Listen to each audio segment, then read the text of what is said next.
Here I've got Samsung Galaxy A30s, and let me show you how to block a number on the following device.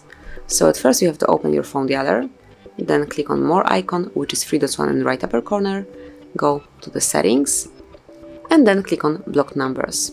So at first you can block all unknown colors if you want to, just tap on this switcher, and then you can turn off this option the same way. And then you can also add some particular number, something from recents. You can enter a number by yourself or pick some contacts of yours. By tapping on contacts, then you can, for example, block Mickey, click on Done, then you can also enter some number, tap on plus, and as you can see from now on, those numbers will not be able to reach you. If you would like to unblock those numbers, if you would like to remove them from your block list, just tap on the minus, and from now on they will be able to call you or send you a message. So that would be all. This is how you can block a number in your device. Thank you for watching, please subscribe our channel and leave the thumbs up.